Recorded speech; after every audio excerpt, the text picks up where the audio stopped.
All right, today we're here with Paul Bennetts, CEO of Spaceship. Paul, how are you doing? I'm very well, thank you. Thanks for having me. No worries at all. Now, Spaceship, I've seen a lot about you guys on Facebook. You pop up a lot in my feed, and it almost seems like you've made super interesting. How did you do that? Oh, that's a broad question. I feel like everyone always says, "Oh, we've seen you on Facebook." I think, just for the record, we try to be everywhere. I think it's more a observation of your browsing experience rather than our use of marketing channels. Right. If I'm being honest, Yep. because we really do. We probably try and get our messages out to folks from probably 15 to 20 different avenues. You really can't just use one channel such as Facebook, but everyone seems to be on Facebook, so it seems to be a good place to meet people and try and build a brand. So Right. Well, that's where I came across you, and yes, maybe that's an indication of my browsing on the internet. I live on Wikipedia, for the record. Right. So, yeah, it's my favorite website now. So Okay, what's that? I think it's just you can pretty much pick any subject and just read about it, and the articles are actually very, very good. They don't read like a dictionary, they actually read like an article. So I've tried to you could try and find domain specific websites for whatever subject you're interested in, but it's just as easy to go to Wikipedia and just read about it. Right. And within 2 hours on a Saturday, you can impress a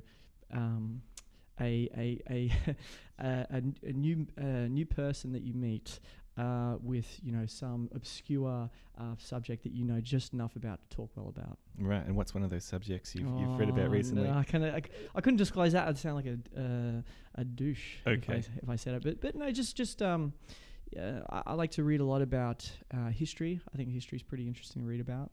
I think there's I think the one thing we're all trying to do in startups very, very well is differentiation and understanding differentiation. And I think that if you just read the news, you don't really get a good contextual, I guess you'd call it longitude, if I can say that word, time span of what's actually happening. Does that make sense? And where if you kind of learn about periods of history, it really kind of helps you reflect on that anything that's going to be defining is generally a reaction to something that's come before. So when you're thinking through your startup, you really should think, well, what's the default state now, and how long has that default state been, and then what is the impetus for change? So what has actually enabled you, this kind of unique snowflake, to come up with this idea, build resources around you, and then impact the market? And the market's this kind of fluid notion that changes over time.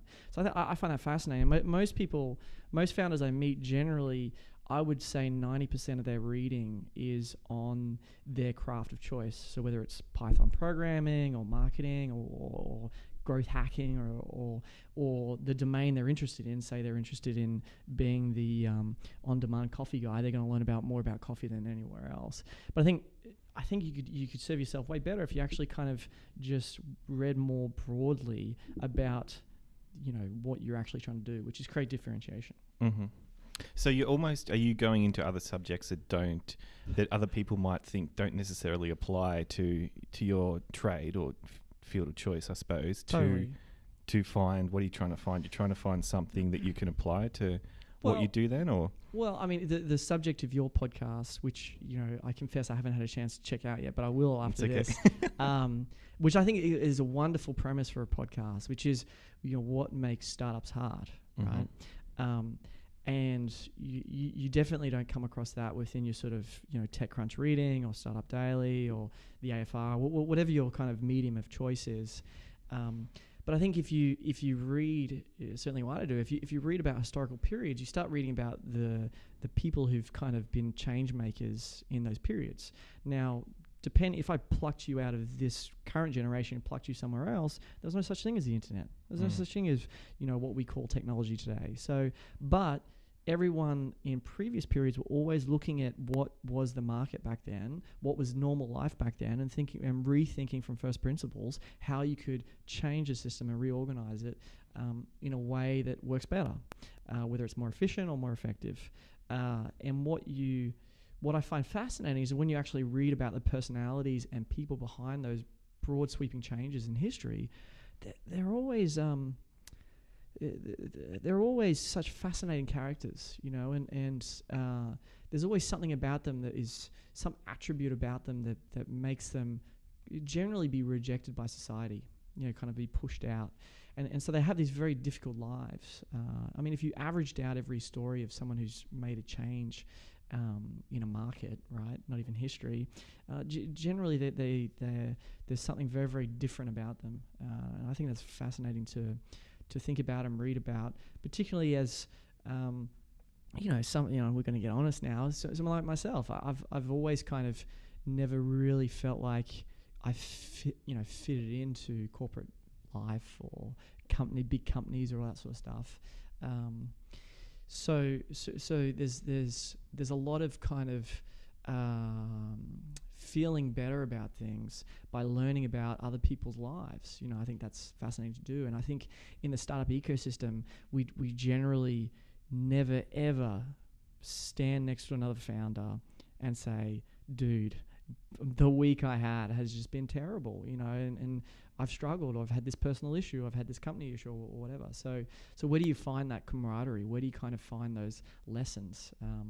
You know, that Charlie Munger guy who everyone seems to be a fan of. You know, the most the type of book he has most read is biographies for a similar reason. You know, you avoid mistakes by learning others' mistakes. So. Right, very interesting. So, are you almost saying there should be more honesty and more of that? I suppose sharing the war stories in the space. I mean, that is what I'm trying to do with the podcast. I mean, I'm one person who's got one podcast, you know, and there's only so much you can do with that. But is that what's your take on that? Where that should go and where it is? Yeah, I think absolutely, of course. I mean, what's the opposite of that? That's what I always say around the office. Well, what's the opposite of that? You know. Well, I think the opposite of it is what we usually have, which is the highlights reel. Yeah, well, which doesn't make any sense. That doesn't make any sense. There's a meme within value investing, which is a form of investing that's very, you know, proven to be very effective strategy. Where they always say there's more to learn from failures than successes. I think it's more nuanced than that. I think that if you really kind of deeply analyze a company's trajectory, you could learn a lot. But it's very, very hard to do deep analysis because there's no data out there. You know, I posted on Twitter a few weeks ago. I said, what would have been like when that Jeff Bezos guy was just selling books online? What would that have been? You know, like how many other companies were selling books online?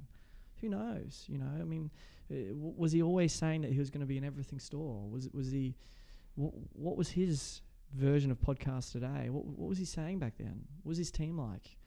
What happened to his initial team? You know, and how many players are out there? What was it like getting funding? All this sort of stuff. I mean, the case study on that would be so fascinating. But when you read the Everything Store, his story as it stands, it's a fascinating story. But I feel like you could write a whole book on just his first year in operation. Right. And you'd probably learn more from the 200 pages on his first year at Amazon than what you would learn the fact that he's created AWS. I mean, phenomenal thing, you know, huge change maker to a market.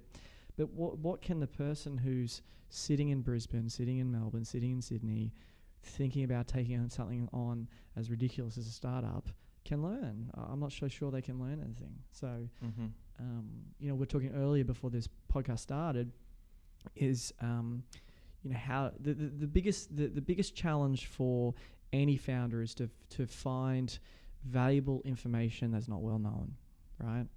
And the reason I say that is it makes sense, is that to do a startup, you need to know something that no one else does, and it can't be obvious, right?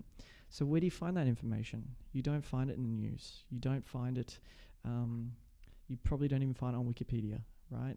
So where do you find that information? And that's true of a business idea, but it's more true of how you slowly climb the steps from an unprofitable little startup with like 200K in funding to a much larger startup that turns from burning cash to being cash flow positive. Each step of the way, you have to you come across new problems, and you have to kind of figure out, well, how do I get the data set to answer this problem? And that can be something like, how do you hire a head of engineering? How do you find that person? What do you do? And there's no real kind of easily accessible data set on that sort of stuff. And what are you looking for in that person? Well, it really I mean, that's the problem. It's so dependent on what you're building, where you're at in the company, what your team size is, what your network is, all that sort of thing.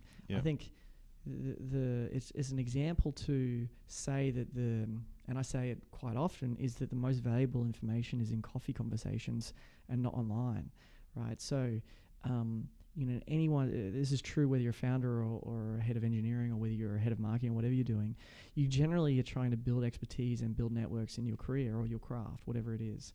And how do you build expertise? Well, I can get any smart guy who works at, or girl, who works at Spaceship and give them growthhackers.com, and I say, I want you to read that entire thing in the next 7 days. And they will, and they're very, very smart, and they'll know a lot about growth hacking at the end of it. But then how do you get an edge in doing marketing? Well, generally you have to find data that no one else can just easily access and read online, and that's usually within networks. So you have to kind of get to, proprietary information sources.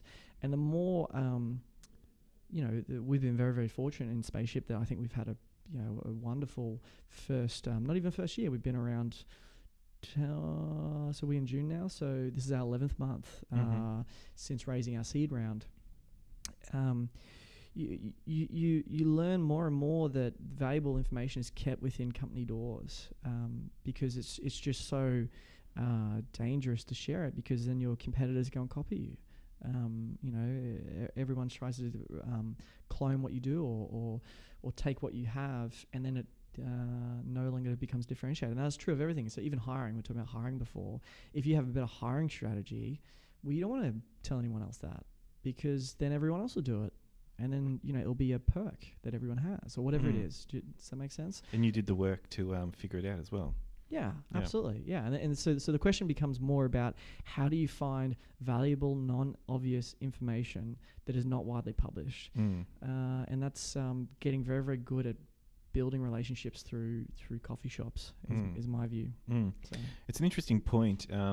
Recently I talked on I don't often do these type of panels, but I was asked onto one about marketing, and and people would ask questions and we answered them as best we could, and told you tried to help. But the funny thing is, the most valuable thing I took away from that was one of the speakers told me on the side later on, he goes, well, we're all just building our audience and then figuring out what to sell to them later, aren't we? There was that raw honesty that, I would have admitted that had I been asked. It just wasn't asked of me directly like that. So there is that. It is interesting, that perspective of the coffee shop, that's maybe where you get a bit of the no filter. Yeah, I think totally. I think so. I've been fortunate enough to kind of be able to have coffees with lots of people who've been on podcasts, and then you talk to them when they're off of podcasts, and the things you learn are just fascinating. It's not so much that they're, excuse me, I'm drinking a Coke Zero at the same time.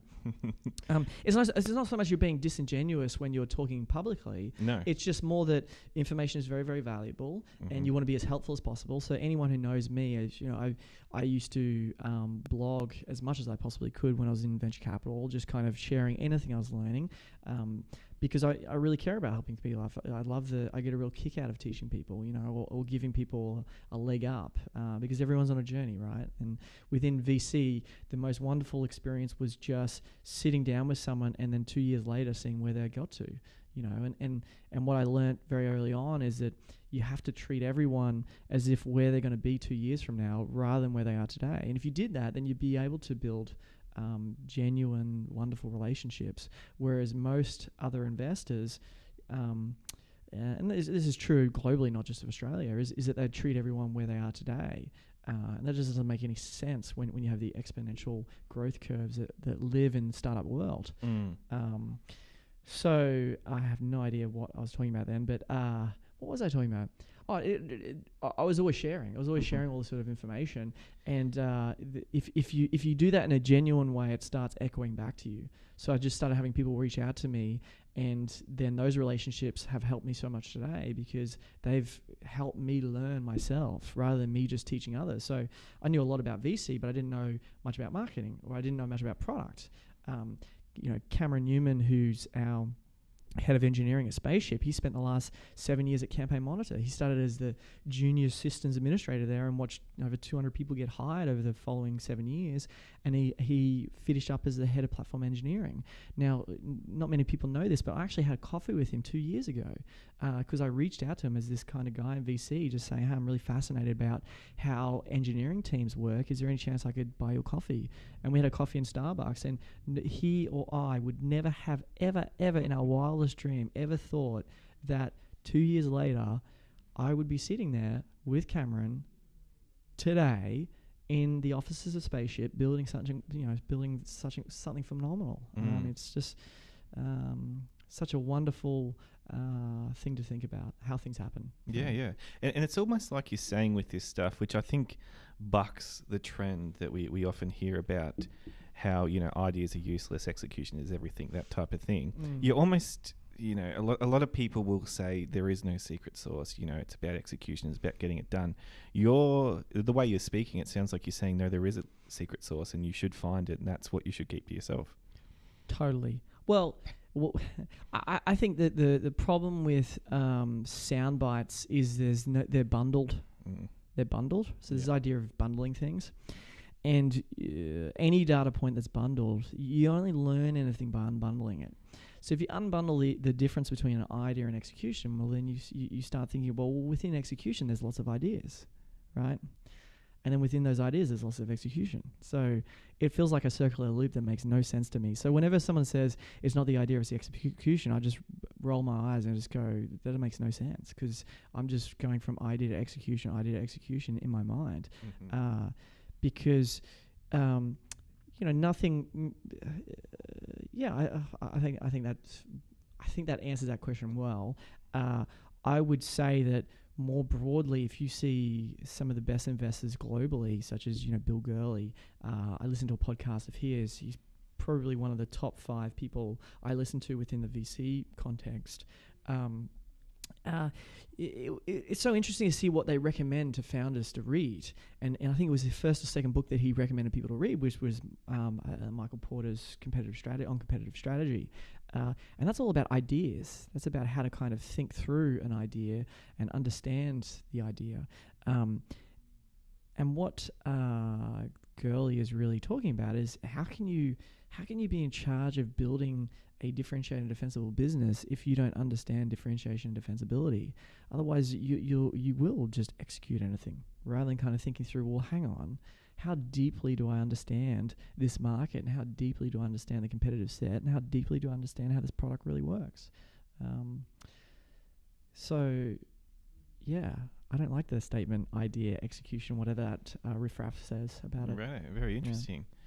Okay, so I just want to take a step back just for a second. You did mention before that you don't see yourself as someone who necessarily fits in or did fit into corporate life. Was that a common theme throughout your whole life in all areas, or is that something that you felt specific to the workforce was the case?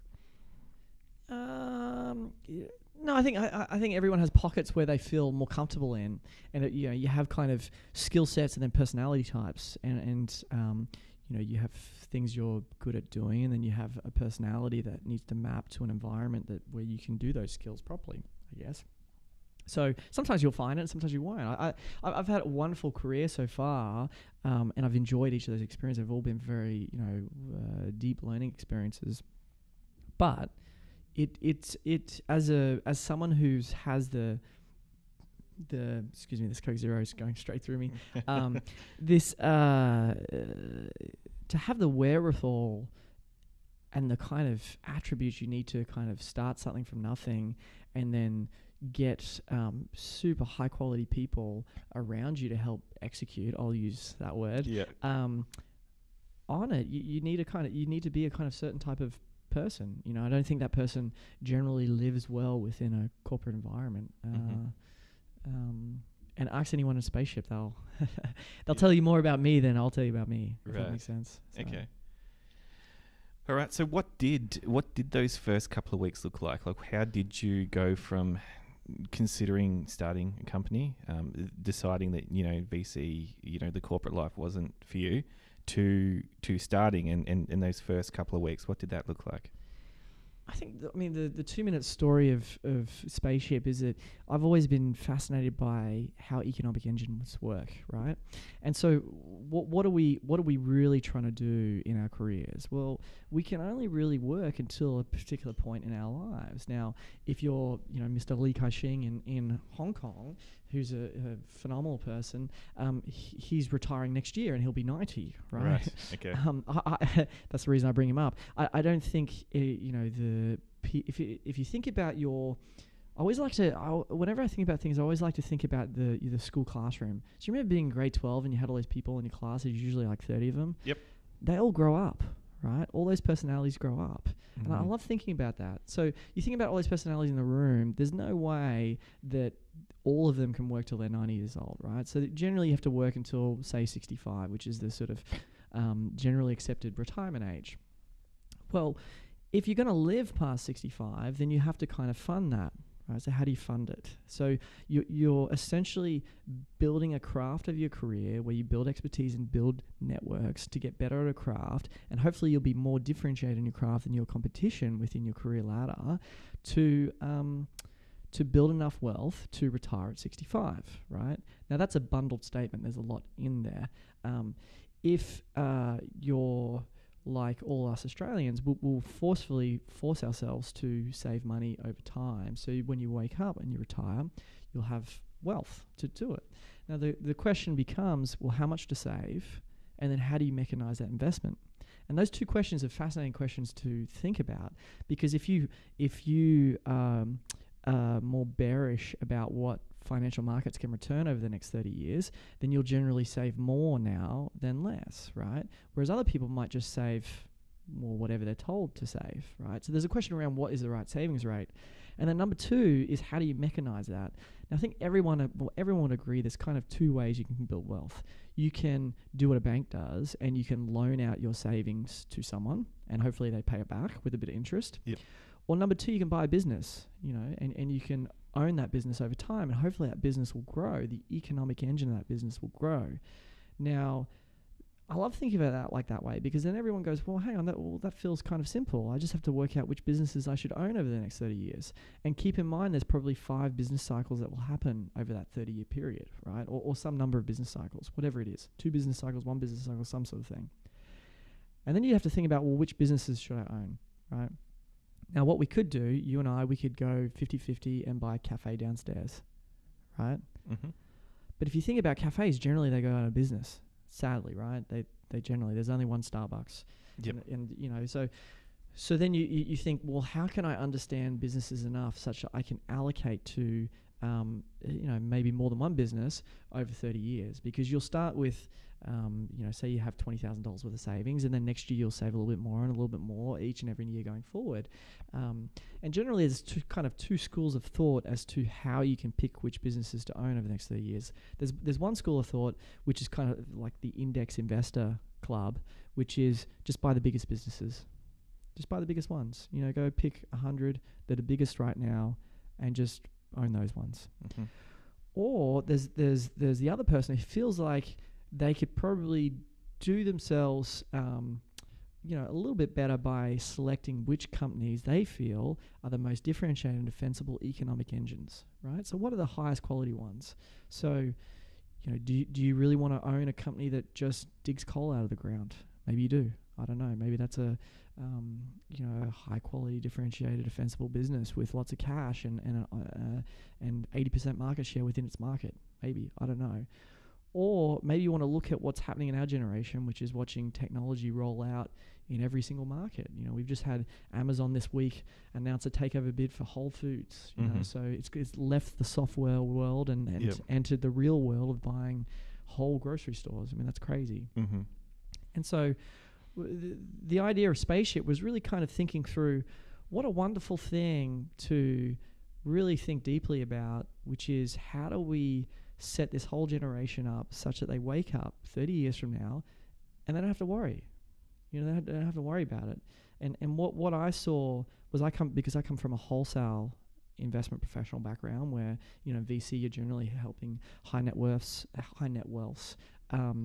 earn a return on their capital, right? Mm-hmm. Whereas when I'd looked at what us as retail investors got, the experience wasn't that great. In the wholesale investor world, if anything happens in this month, you get a letter at the end of the month from your investment professional saying, hey, Trump just got elected. This is what it means for your portfolio. I think it's okay. Whereas within a superannuation environment, you generally hear from your super fund once a year. You know? So I just thought through what I wanted to work on. And if you think about our generation versus the last generation, your dad probably bought his home for 2 times annual income in the 80s. Whereas if you want to buy a home, I don't know what it's like in Brisbane, but certainly in Sydney, it's about 8 times annual income. Wow, yeah. And I don't think it's quite that bad up here, but it's not cheap. Yeah, and it's probably 5 to 6 times annual income in Brisbane, I would say. And your dad probably had one career ladder in his life, whereas the idea of an employer-employee relationship, the trusted relationship between those two parties, has probably left us now because of globalization. So your friends have probably had 3 jobs by the time they're 30. So everything's just so much harder to build wealth over our careers. But at the same time, you have to concentrate even harder on building career capital, which is through building expertise and building networks. So how can you kind of sit there all day long and build more expertise and better networks than your competition within a career environment, but then at the same time think about this financial capital that you need to build over your life to be able to retire when you're 65? So Spaceship is really trying to mechanize that savings and investment question, which is wealth building over your career. As simple as that.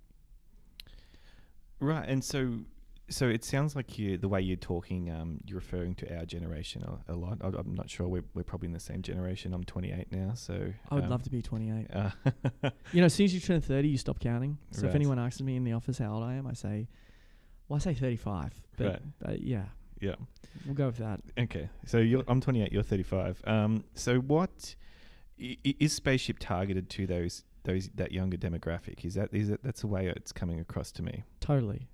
Yeah. Totally. Because, but then, just sorry to interrupt, but I mean, someone like me, and probably a lot of my friends too, we're not that engaged with super.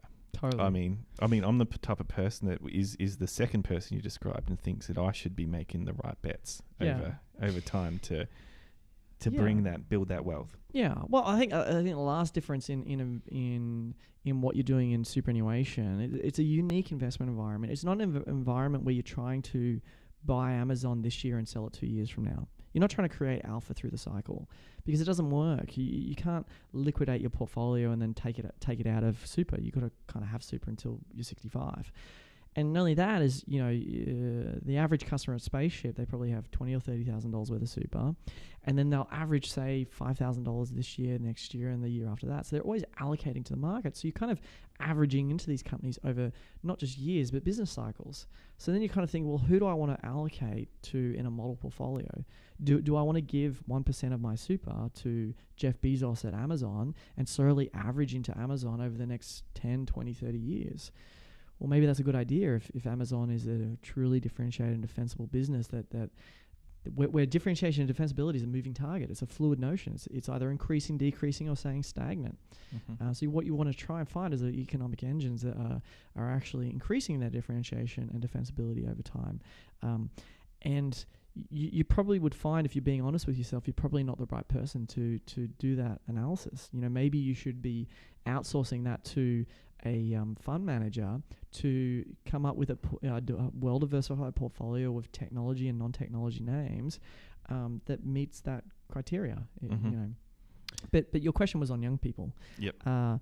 So young people are totally disengaged from superannuation. Everyone knows that. It's a sad fact. I think one customer said to me once, I hear from my electricity company 4 times a year. I hear from my superannuation company once a year. That's probably part of it, is that it's hard to build a product when you're trying to build a product for someone who's retiring in the next 10 years and someone who's not retiring for 30 or 40 years from now. I think there's kind of two different customer types. And what we're trying to do is just focus on those folks who have very, very long time horizons, because we think we can do a better job of building a product set for those people, for those young people. So I can't understand why young people are disengaged from superannuation. You know, I think if you think about it, Well, it's so far away. Well, yeah, but yeah, okay. I was going to take a sip of Coke, but you just got me excited by that comment. Right. No, I think, well, look, if you earn, say you're fortunate enough to earn $100,000 this year, right? You're going to send something like $9,500 to someone somewhere to do something with, right? Now, if I gave you $9,500 on this table right now, and I said, go and buy a car with that, go on, buy a car. How would you buy a car? Well, you'd probably, what would you do this weekend? I totally know what you'd do this weekend. You'd spend Friday evening checking out carsguide.com.au and going, oh, could I get a Mercedes from the 70s, or what could I get? You know, all this stuff. And then on Saturday and Sunday, you'd visit car yards. And then at some point the following week, you'd probably talk to your best mate at the pub and talk about what car you're thinking about getting, right? And then you'd take some test rides. And then before you know it, 3 or 4 weeks have passed and you've made a active purchasing decision, right? An engaged decision. So I think what's missing is mapping out to young people the importance of the purchasing decision they're making, and them really caring about what it is. I think if you look at superannuation funds more generally, they've generally outsourced investment. So they've outsourced it to manage funds. So it's very hard to get any transparency as to what's actually in your portfolio. So what companies in your portfolio. It's certainly not one click away on an iPhone, you know, or 1 or 2 or 5, whatever the number is. You know, so there's an analogy for being easily accessible. But if you own, you know, like if you have $100,000 worth of super and you go into Spaceship, you have, I think the number's something like $2,700 and something dollars in Google as the largest holding. Now you should check that if that's not right, but it's an idea around, if you really know what you own, then you start tracking those companies. You start going, well, I want to learn about Google, because if Google's the biggest company I'm relying on to build wealth over this career, I want to know what's going on there, and I want to understand its strategy and understand whether I think its consumer products are any good, you know. Whereas most people, if they looked at their super, they might find that maybe the big 4 banks are their biggest holding. You know, they think through the big 4 banks and they go, well, hang on, the big 4 banks are worth $425 billion together. Facebook is worth somewhere in the order of $4 to $450 billion on its own. On its own, yep. Right? So how crazy is this? Our 4 regional banks in this little country, in this little place called the Outback, is the same value or thereabouts of the most talked about and covered investment company in the world, which is Facebook. You can't start a day without finding a journalist somewhere talking or writing about Facebook on that day. Mm-hmm. Do you think that's crazy? I think that's a fascinating thing. And if you look at the profits our 4 big 4 banks make, they make $1,000 profit per person in Australia. That's huge. Mm-hmm. You know, that to me is if you really thought about that, you'd kind of go, well, that's interesting, you know, and at least talk about it. And if you want to hold them as your top holdings, then fine, but at least think through the reason behind it, you know. So you're challenging. Are you suggesting that having shares in the big 4 banks and not even considering Facebook is strange, or is doesn't make sense? Oh, look, I think you should have a fully diversified portfolio, mm-hmm. right? So you should make sure that you own enough companies within your portfolio to be diversified, right? So if there's any one company or group of companies that you know decline in value to a point where they can't come back in value, then you're somewhat protected through diversification. So you know, at Spaceship, you still own the big 4 banks, right? You just don't own them as much as what you would in, say, perhaps a different investment option. I think our ethos at Spaceship is really, if you're gonna be allocating to this fund for the next 30 years, shouldn't you kind of think about what the world looks like 30 years from now? Do you know what I mean? Yeah. And shouldn't you kind of think through, well, if that's the way the world is heading, how should I invest today? And if you look at the standard, if there is a standard superannuation portfolio, usually they have something like 20 to 30 or 40% in Aussie stocks. And I have customers come to me who are like, hey, I'm on a visa from Brazil, I'm working here. My super fund's telling me that I should own, this massive allocation to Australian companies, but I'm from Brazil. Does that mean I should own Brazilian companies, or what should I? I don't get it. And then he'll say to me, hey, I did some research, and did you know that Australian companies only make up 3% of all world equities, right? All of world equities, 3%. So if you believe that you should just own the index, which is the market, then why would you have 30% in Aussie stocks? That's like a 10 times overweight position in Australia. Maybe there's a good reason for it, but at least make an active decision as to why you've constructed it that way, or be able to talk intelligently about it. Because I worry when customers don't have all the information as to why they're making an investment decision. It's okay to have a different view. It's just have all the information. And what we're trying to do very, very well, and I don't think we're there yet, is to really kind of give as much transparency as what's going on and help educate customers and future customers of Spaceship as how to think about the long term and how to kind of build savings and wealth over the long term. That's what we're passionate about at Spaceship. And from all these things you said, I think I stand by my original statement. You're making super interesting. It's not stereotypically interesting. That's totally true. Yeah. And that's probably what we're most proud of. I think superannuation has been written about more in the last 6 months than any other period I've been reading the press. Now, I don't know whether that's just because now I'm working at Spaceship that I notice it. Some confirmation bias there, perhaps. Yeah, but it really does feel like a lot of young people now are starting to talk about whether it's Spaceship or superannuation in general. I think that's a wonderful thing for our country because, the last minute I'll spend on superannuation is that, superannuation is actually hugely innovative on a global scale. I think we should be so proud as a country as to what superannuation has done for this country. It is amazing to think about what it would have taken for everyone to get in a room and go, hey, I'm actually going to compulsorily take 10% of your income from everyone. Could you imagine doing that decision? That would have been bananas, right? And not only have we done that, but we've continued to innovate the technology side of superannuation. So there's this really cool thing called Supermatch version 2 that came out in, I think, October of last year, where if you give me just your name, address, tax file number, and date of birth, I can actually find where all your super is. And I can find whether you have life insurance with those super funds as well. And with a click of a button, you can really consolidate them into your superannuation fund of choice. Now, that took the ATO building an API with all these 200 or so funds out there to talk to each other. That's hugely innovative. I mean, that we should be so proud of that. That's such a amazing piece of innovation. I would go so far as to say that's the most innovative thing that's happened in financial services in the last 10 years, within Australia at least. And I don't think we talk about that enough. So I don't think we pat ourselves enough on the back for how innovative superannuation is. But unfortunately for young people, they're not talking about it. So we have to kind of, rethink how we can structure things to help young people get more engaged with this. And Spaceship's trying to be that positive force within the industry. Mm-hmm.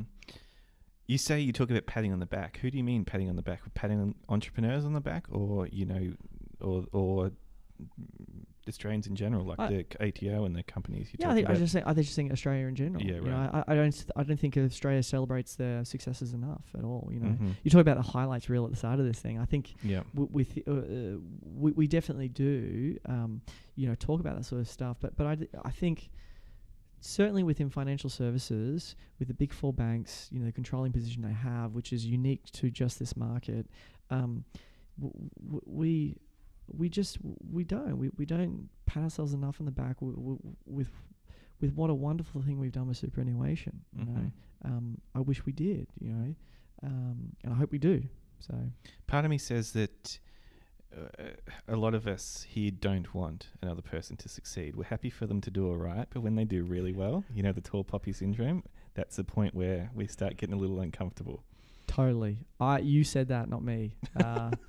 Yeah. No. Well, I've felt it myself within the founder universe, which is the ecosystem, which is kind of flipping back to the subject of your podcast, right? Is that you do. It's sad that there's so many people in the ecosystem who will be very nice to you, but they smile through gritted teeth when stuff goes well, and they're so happy if you're going through struggles. And I know there's lots of people out there who are wonderful and who would never do that, and have been so supportive to Spaceship, particularly the people we count as investors, and some of my closest friends in the ecosystem who know who they are. But there's that other group out there who want to kind of slag at what you're doing, or kind of talk behind your back, or hope that things don't go well. It's almost terrible. look for something to be wrong. Totally, yeah, totally. It totally sucks. I don't know. I don't know why we're like that. And Kaushik and I, my co-founder, we spent some time in Hong Kong, and then we spent some time in New York and San Francisco as part of the fundraising that we recently did.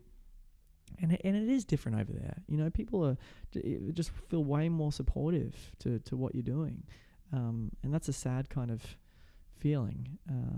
I can trace that all the way back to school. Really? Yeah. You do a test, and the people in the class, they're secretly hoping that they're on top, and they hear the teacher reads out the marks, and if the person that's your rival doesn't do too well or whatnot, there's a little bit of satisfaction in that. Yeah, I totally agree. I think I'm glad you brought out a classroom analogy again, because it's a right one. All those personalities in that classroom live in the ecosystem. You get the full spectrum of people within the ecosystem, and sadly the troublemakers in the class are usually the loudest kids. And now everyone's been given a microphone with social media, where they can cut people or companies down pretty quickly. And I think that's really sad. I've seen a number of people try and kind of really put themselves out there to try and do things, and then it doesn't work out for whatever reason. And you see people online kind of, just snigger and talk badly about them as they're trying. You kind of go, why? What benefit are you giving yourself? I think anyone should be applauded. If anyone steps in the startup ecosystem, they should be applauded just for doing that. Just for getting in the ring. Totally, because it takes so much courage to not take the undifferentiated path, which is what most people do in careers. So yeah. Well, there's a saying that if you post a status update saying that you got a new job, you'll get 280 likes, and if you post one saying you started a business, you'll get 5. That's so funny. That's amazing. Oh my god, that's so true though. Yeah. It's that is sad. Do you have any theories on how our culture could overcome that within the entrepreneurial space, and probably broadly as well? I don't think it's confined just to people in business. We don't mind when we see someone who's done really well fall. It's a really good question. An answer doesn't quickly come to my mind. I think I don't know, man. I think it's I think it's because I'm thinking about the personalities in the ecosystem, and I'm not sure. I'm not sure how you can. You know what it is? I think my only kind of contention would be more transparency. So less sales pitches and more transparency would probably be what I would say. Because if you as an investor, you're very fortunate in that you get to see how companies are really going. You know what struggles they're going through and what's working and what's not. The things that are working are world class. That's wonderful. But generally, when you're in a startup, you have to pick a priority that you need to work on at the absolute detriment to everything else. Do you know what I mean? And the best founders, in my mind, can focus on that priority when they're seeing other things that they could be working on fall to the wayside. And I think that when you see that from an investor's standpoint, you really do applaud that priority, and you don't worry so much about the things that are, I'm trying to think of a bad analogy, but the guy who doesn't clean his room. Right. Do you know what I mean? Yeah. But he does really well on his maths exam because he Yeah. stayed up all night and didn't clean his room. Does that make sense? Yeah, absolutely. So that's an analogy for what generally happens at under-resourced startups, because every startup is under-resourced, right? The whole point of a startup is being under-resourced. So you can't work on everything, right? And the problem with founders, what you generally face is that generally you're pretty good at a lot of things, because that's why you're a bit of a Mr. Fix-It. You can kind of do, you can probably do a bit of marketing, you can probably do a bit of software development, you can kind of do whatever. But what makes a very good founder is that the founder who can sit there and go, I need to focus only on this thing, and any resources and talent and team that I have around me, I have to make sure all of them are just focused on this one priority, whether it's this week or this month. And we have to forget about all this other stuff.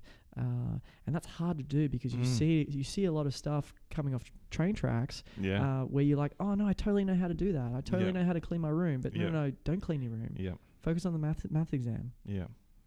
So was that something that came naturally to you? So you're saying basically, if I can paraphrase here, but you're focusing on the big fire that really needs to be put out, and while you can see there's other small fires around, you need to know that's not worth your time basically to go to those fires and focus on the current one. Well, I think fire's a bad analogy. Okay. Because Right. not there's anything wrong with it. I think it's just an easy analogy. I think a better analogy is if think of it like this, right? Do you read science fiction? Not a lot. Star Wars. Okay. So does that help? I like to think that I read some science fiction. I wish I had more time to read science fiction. Yep. But imagine, here's an idea. I'm coming up with this on the spot, so this may be a train wreck of an analogy. But imagine if you had 1,000 of the smartest people on the planet, like the smartest humans, right? And you weren't sure what the Earth would look like 100 years from now, 200 years from now, 300 years from now, right? And they had to work on something. Well, what is their priority? Should their priority to be fix, the congestion in cities now? Should it to be really think long term and get those 1,000 smartest humans to work on what the world could look like 100 years from now?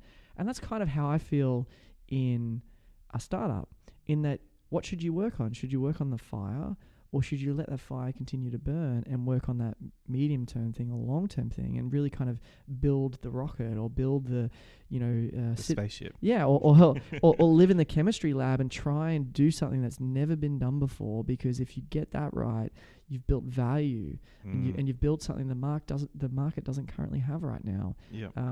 Whereas if you think about the analogy as just kind of putting out fires, well, it feels like you're all disorganized and you don't know what you're doing and you're just trying to kind of survive.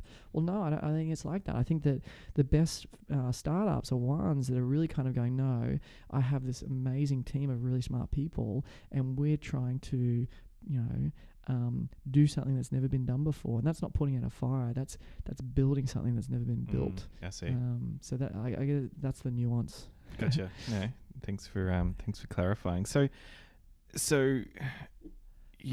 obviously as a founder, I'm assuming you make a lot of, you got to make a lot of decisions, right? You got to decide what you're going to work on, and as you said, stick to it.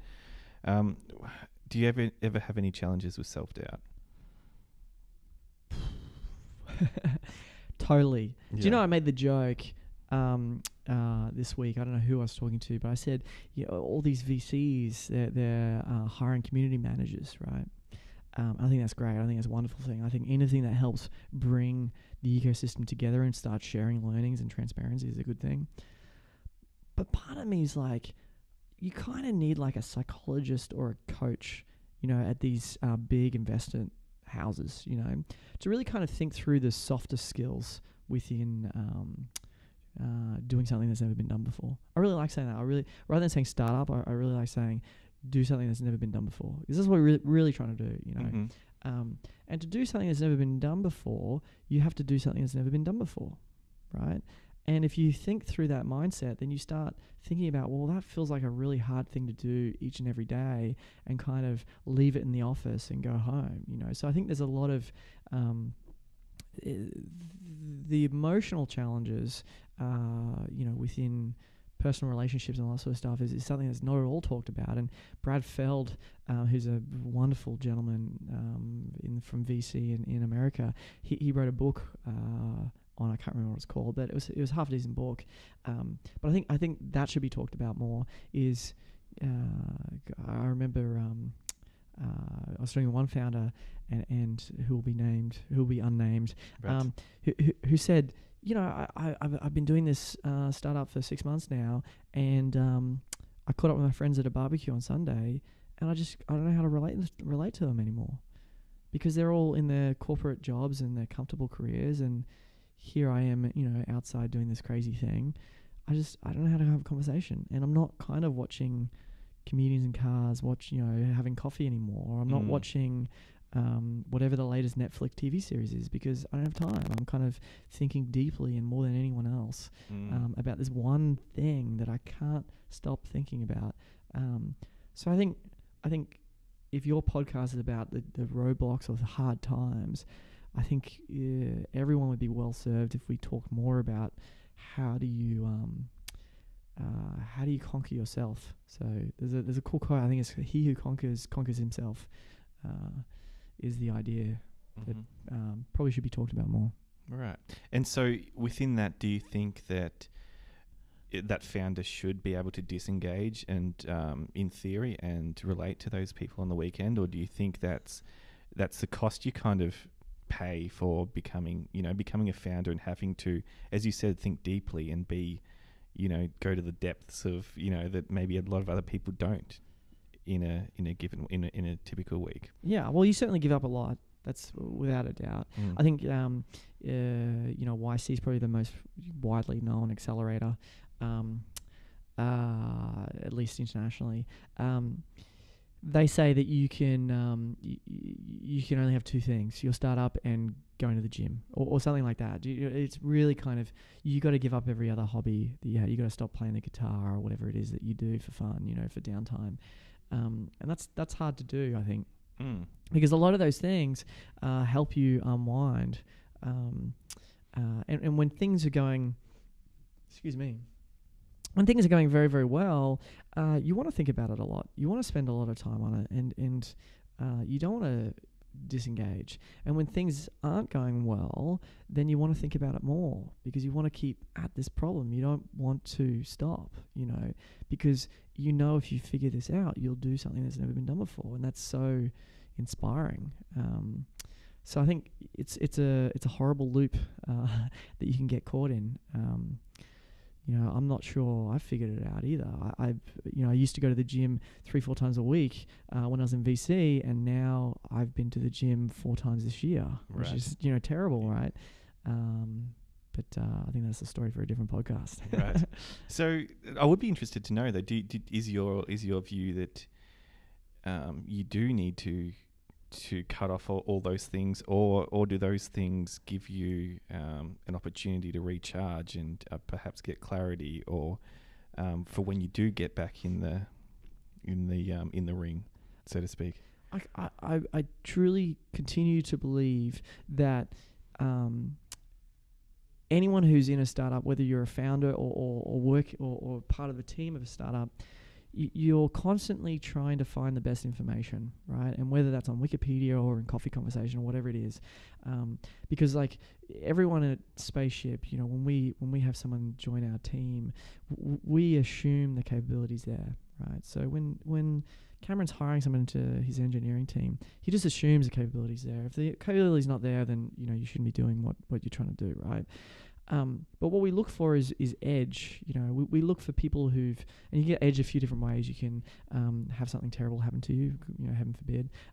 You can be deeply, deeply interested in a particular subject that no one else is interested in, preferably. Or you can have some sort of life experience that no one else has had. Maybe you've kind of lived and worked in France for 3 years or whatever it is. And the reason we look for those things is that that generally bleeds into what we're doing at Spaceship. So I think we get a way more interesting product and outcome and method of execution, I'll use that word again, than if you don't have edge. If you don't have edge, you build Albert at Combank. So sorry, I'm going to annoy someone. I promised myself I wouldn't say anything that was controversial. Right. But if you have edge, you can do something that's never been done before, right? And so that is kind of a little left turn to think through, well, what what edge really is the ability to find super interesting information and kind of digest it and let it come out of you in some other way, right? And then so as part of a startup team, I believe you should be constantly finding super interesting information that can come out of you. If you do research into take, I don't know, photography or something, right? What photographers always say is they go, they're very, very careful as who they follow on Instagram, because who they follow, their photos start looking like the photos of their feed, right? Because you're influenced by your inputs. And what I see all through the ecosystem is everyone's reading the same thing. Yeah. Everyone's reading the same TechCrunch. Everyone's reading the same snippets, or everyone's listening to the same podcast, right? And I just think that shortchanges what our ecosystem could really do. I think the coolest thing that's happened is seeing Blackbird now investing in science non-fiction, as they call it, which is all these space startups they're doing, because it's kind of bringing this new kind of group of folks into the ecosystem, which have a different set of inputs. I think if we could do anything for this for our startup community, it would be encourage as much as possible for diversity in inputs. Fascinating. I mean, even as you say that, I'm thinking about, I've had that realization myself when I'm listening to the same podcast, and then you listen back to one you do, and you're like, that's really not a question I would normally ask. But obviously I've been flogging X podcast for the last month, and the question just come out of my mouth. There you go. Yeah. Exactly. So I know the listeners are going to want to hear about this. We've got to wrap up relatively soon, but you've got high-profile investors, it's fair to say, who've invested in Spaceship, Mike Cannon-Brookes, Jane Liu, the like. Can you give us any insight into what that journey was like to get to know those guys and to bring them into your world, I suppose? Yeah, well, we've been very fortunate. I mean, Mike, I've continued to learn a phenomenal amount from him. He's just such an amazing person. I wish Australia could do no wrong having at least one more Mike Cannon-Brookes. But not only that, is we've been fortunate, so fortunate to close a recent investment round. We closed, which we haven't announced yet, but it kind of leaked, unfortunately. So, but we closed a $19.5 million investment round from probably the hardest investment committees to get through globally. So it's New Enterprise Associates, one of Peter Thiel's venture arms, Sequoia Capital, and Horizons, which is Mr. Li Ka-shing's venture arm. So, and then also our existing investors.